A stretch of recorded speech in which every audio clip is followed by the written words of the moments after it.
Welcome, everybody, to the B Word. I'm Steve Lee, the lead of Square Crypto, and I'm here today to moderate a discussion about Bitcoin that will span from what makes it special to its relationship with energy, the community ethos, and the future of Bitcoin. I'm joined by three special guests. The first is Kathy Wood, founder, CEO, and CIO of ARK Invest. Next is Elon Musk, techno king of Tesla and chief engineer of SpaceX. And finally, Jack Dorsey, CEO of Square and CEO of Twitter. So we have a lot to talk about today. So let's get to the talk and get right to it.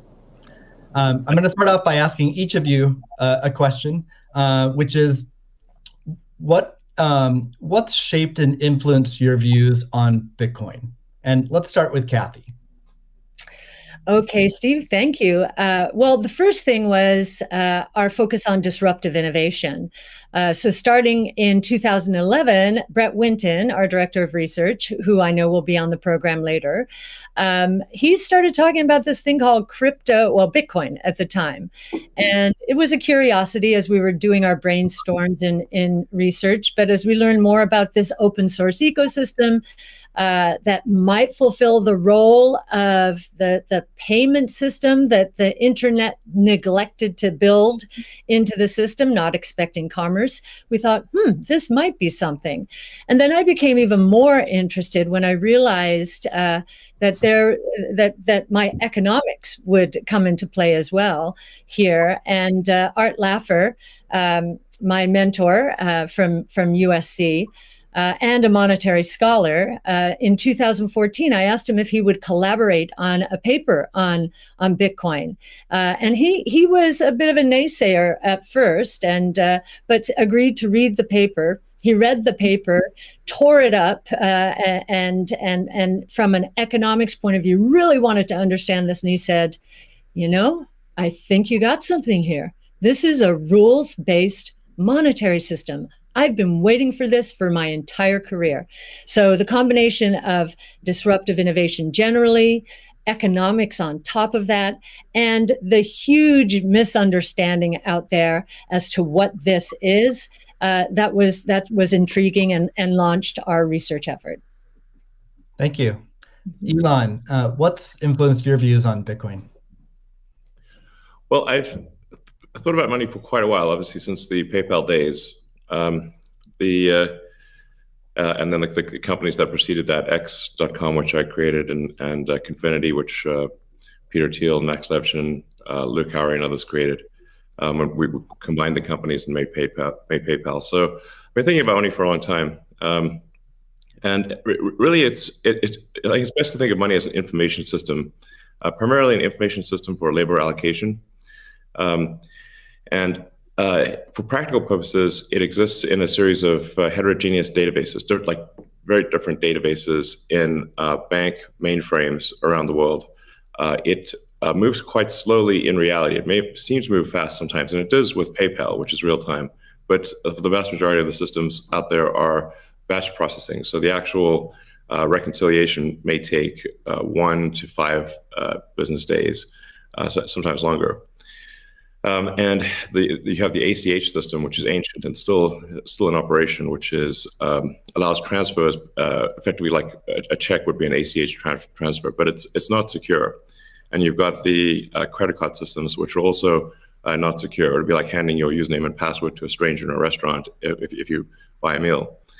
So there's definitely an opportunity for something that is better from an information theory standpoint. So and there you can think of it like data on a network. I think is the way to view it. What has the most throughput? What has the least error? What drops the fewest packets?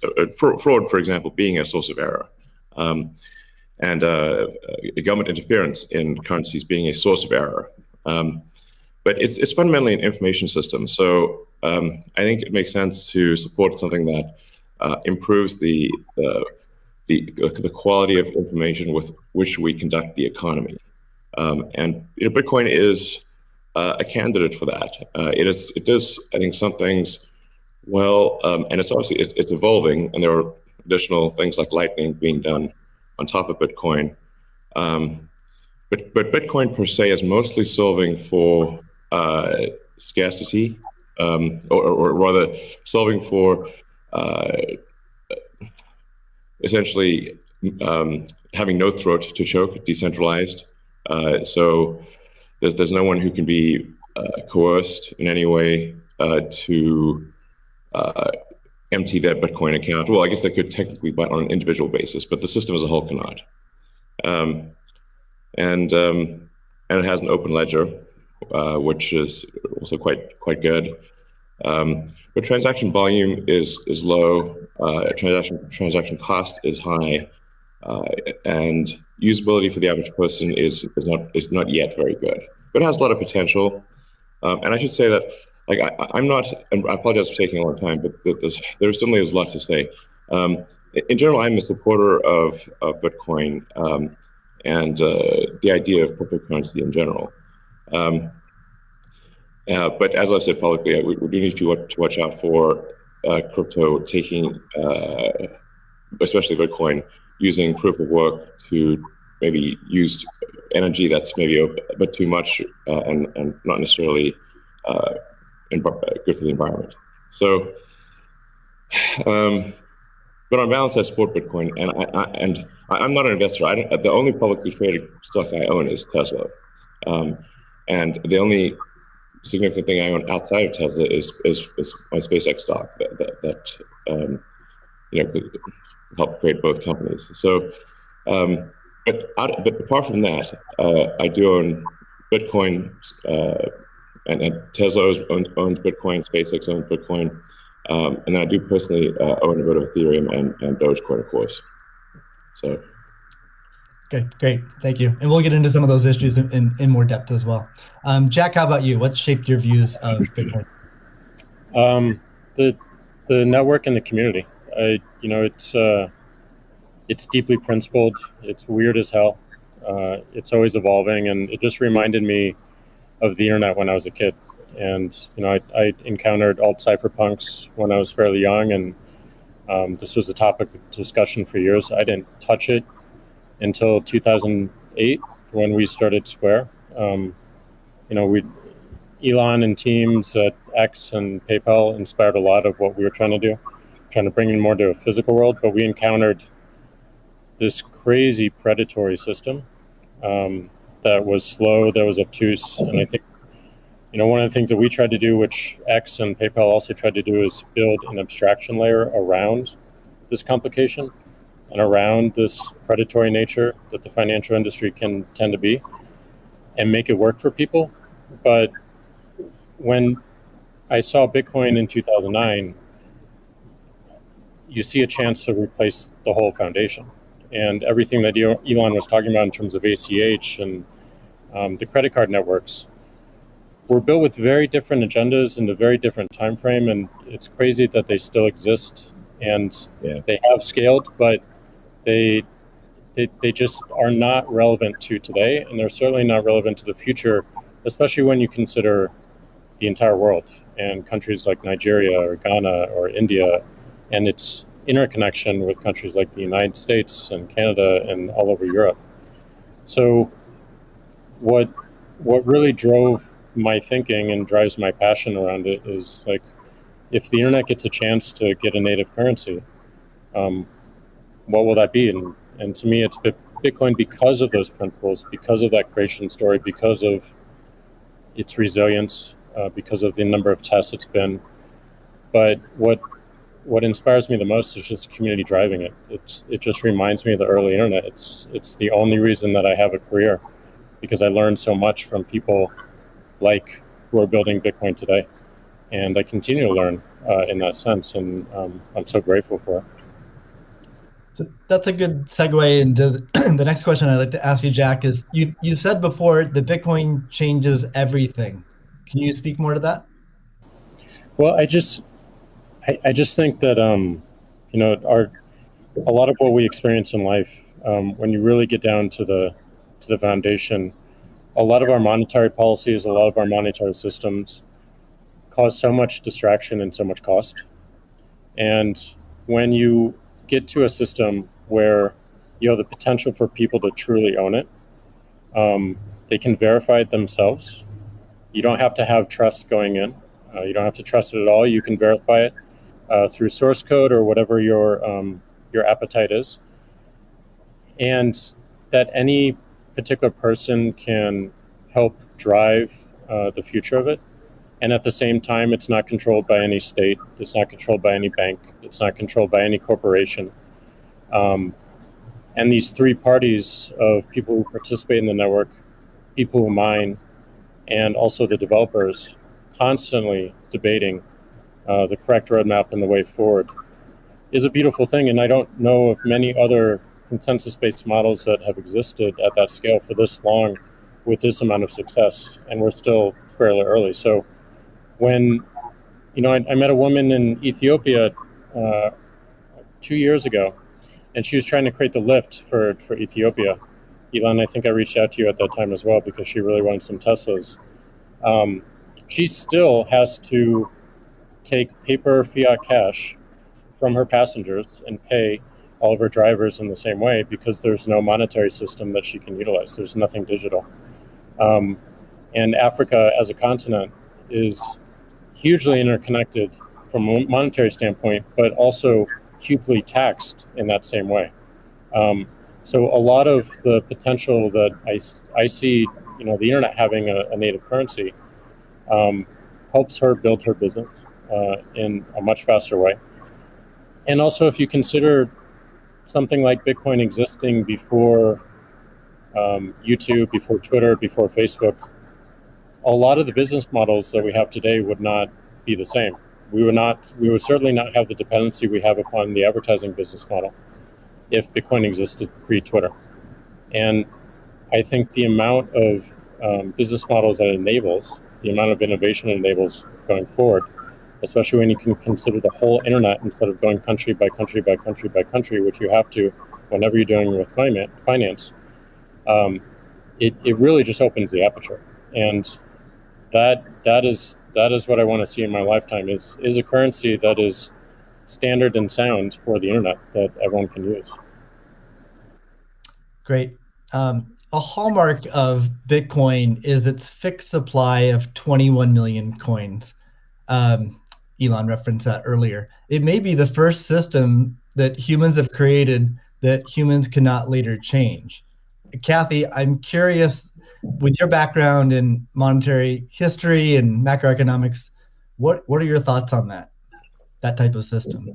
Oh, well, I'll recount the story about Art Laffer and our going through the paper, and he said, as I said, first rules-based monetary system, global ever. This is a very big idea. Once we had convinced him of the ecosystem itself. Now, this is the role that it's playing, given that the rule is a quantity rule, that 21 million units, is really a store of value role. So there are three roles of money. Store of value, very important. The means of exchange, so for transactions, and the unit of account. Every good priced in terms of whatever the unit is. So store of value is its primary use right now. The others exist. Unit of account, reserve currency of the crypto asset ecosystem. That's being seeded a little bit towards stable coins right now. But the store of value is a very big role. And means of exchange with apps built on top of the Bitcoin blockchain, we think is going to become more of a reality. Right now, high value transactions take place over Bitcoin, and that is a very useful role. So we look at those, and I remember saying to Art, "How big could this be?" And he said, "Well, how big is the U.S. monetary base?" Well, today it's $8 trillion. $8 trillion. At the time we were talking, it was $4 trillion. So we've gone through another crisis since then. And And so the store of value, this idea that purchasing power will go up over time if demand rises relative to supply. Supply ultimately fixed at 21 million units. That's a very good thing. Purchasing power going up globally around the world. And this idea that it's a hedge against confiscation of wealth. And that can take place in a myriad of ways. But inflation, and especially hyperinflation in emerging markets, is the primary way. Talk about destroying purchasing power. So that's a very big idea. And I'll also mention deflation. In some ways, it's a hedge against deflation. I know some people are confused that we at ARC think that we're in a deflationary environment here in the United States. If that is true, the odds of a hyperinflation in the rest of the world, especially in emerging markets, is also true. So, but this deflation, and we learned from 0809, there's counterparty risk associated with deflation. And I think Bitcoin would be a hedge against that eventuality as well. So it's a very big idea. Right. I suspect among us, there's not a lot of debate about Bitcoin's potential as a store of value. But Jack, you referenced earlier it being or becoming the native currency of the internet. Can you speak more to that, and also how it relates to maybe how institutions think about it?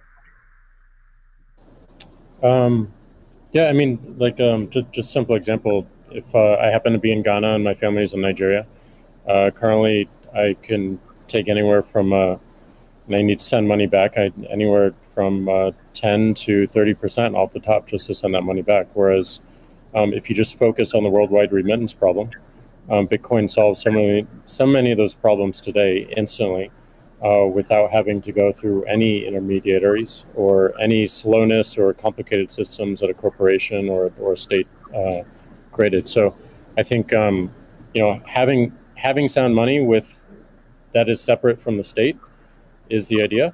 Having it completely verifiable by everyone, including the state, including corporations, including individuals, including developers who want to build on top of it, is quite powerful, and that's what keeps it secure and strong. And I think that's we need more of that, which is why one of the reasons why this conversation is so important is as entities come into the space, it's not just buying an asset and holding on to an asset and treating it as an investment. There's something special that created this, and something precious and something very unique, which has to be protected, and we need to do whatever we can to help that thrive as well.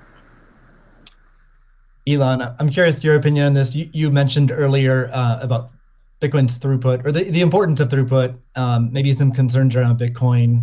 Can you speak? Do you think Bitcoin can become peer-to-peer cash? Well, Bitcoin does have a fundamental scarcity limit at the base layer that's designed